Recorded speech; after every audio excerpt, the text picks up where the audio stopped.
Hi everyone, this is Bipin Kumar, founder of RPM Tutorials. Welcome to my channel. In my last video on real numbers, I had talked about how to differentiate between rational and irrational numbers. Today I'm going to talk about rationalizing the denominator of irrational numbers and simplifying the irrational numbers. Let's take one example. The first one, to simplify 60 divided by 5 root 3 minus 3 root 5. Now, whenever you happen to get this kind of scenario where in the denominator there are irrational numbers, then you can use this approach of rationalizing the denominator. Let's see what we do. We notice here that there is first term which is subtracted with the second term, and both are having irrational numbers. Not necessarily that both terms need to have irrational number. One may have, one may not have. But whenever you have this kind of situation, there is a subtraction between these two terms. So what you need to do is that you need to multiply the denominator with a term which is, if suppose this is negative, then you have to multiply the denominator with positive. That is 5 root 3 plus 3 root 5. So there is a subtraction here of these two terms. So you use addition of these two terms. And because you have subtracted it, divided it from your side, so you need to multiply the same term in the given term, like 5 root 3 plus 3 root 5. Because you have multiplied and divided it, so the net effect is 1, and therefore it will not disturb the equation or the term which is given for simplification. Now let's take what happens. This is in the form of a minus b and a plus b. So we can write a square minus b square, and therefore 5 root 3 the whole square minus 3 root 5 the whole square. And on the top we will get, in the numerator, it will be 60 times 5 root 3 plus 3 root 5. Okay. So with this we will then get 60 multiplied by 5 root 3 plus 3 root 5, and here in the denominator we'll get 25 into 3, that is 75, minus, this is 9 into 5, that is 45. And then you get 60 into 5 root 3 plus 3 root 5 divided by 30, 32 ja, so then you get 6 root 3, sorry, it's not 6 root 3, 2 into 5 is 10, so 10 root 3 plus 2 into 3, that is 6 root 5. So that is how the solution of this term will be. Now you see that the denominator is completely free of the irrational number. Whatever irrational terms are appearing, those are appearing only in the numerator. So that's how you simplify the given irrational number, which the denominator is having the term which is either irrational number or subtraction or addition of the irrational number. Noticeable part here is that had it been plus, then you would have used here minus and you have multiplied by the corresponding minus term, right? So if this would have been 5 root 3 plus 3 root 5, you would have multiplied 5 root 3 minus 3 root 5, and in the numerator also you might have used the same term.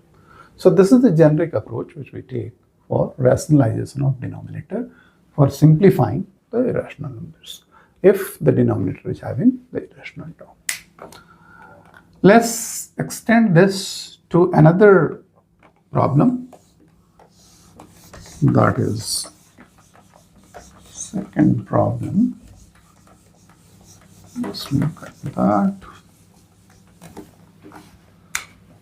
So the second problem says that if a is equal to 2 plus root 3, find the value of a square plus 1 by a the whole square. So what you need to do is a is equal to 2 plus root 3. So you need to find 1 by a. 1 by a will be 1 by 2 plus root 3. Now again we are seeing the pattern that the denominator is having a rational number with addition, right? So what we can do then, the same approach which we discussed in the previous problem, is that 2 plus root 3, and then we can, because here is a plus term, so we can use minus term and 2 minus root 3, so that the net effect for this term is balanced, because 2 minus root 3 divided by 2 minus 3 will be equal to 1. 1 multiplied with this term, so there is no net change in this term, right? But why we do that with the subtraction? Because then it comes in the form of a plus b, a minus b. And then we can use a square minus b square in denominator. So 2a square, this will be written as minus root 3 the whole square. And on the numerator side, it will be 2 minus root 3, because 1 multiplied by 2 minus root 3 is equal to simply 2 minus root 3. And then we can write 2 minus root 3 divided by, this is 4 minus 3, which is 1. So this will be equal to, because this value is 1, so the net effect is 2 minus root 3. So we get a is equal to 2 plus root 3, and 1 by a is equal to 2 minus root 3. Now we can simply add these two, a and 1 by a. So this will be 2 plus root 3 plus 2 minus root 3.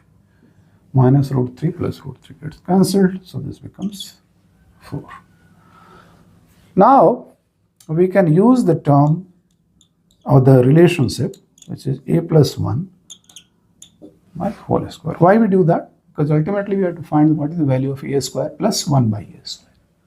So to get this term, we will use this relationship.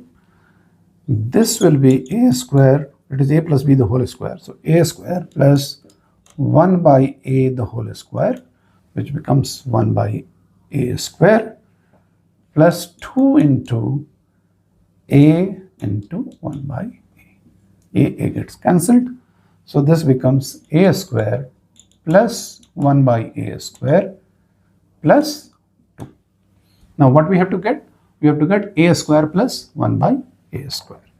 So we can write this term as a square plus 1 by a square, this term, and I bring 2 this side. So this will be equal to a plus 1 by a the whole square minus 2.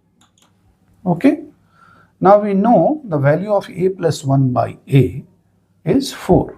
So we can write 4 the whole square minus 2, and this will be equal to 16 minus 2, which is equal to 14.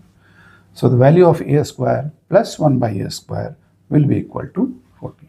We have used two concepts here. One, the rationalization of denominator, and then we got the value of 1 by a using the concepts which we had learnt just in the previous question. And then this equation also, that a plus 1 by a the whole square will be equal to a square plus 1 by a square plus 2, because a and 1 by a gets cancelled. So with these two examples, you might have clearly understood how the rationalization can be used.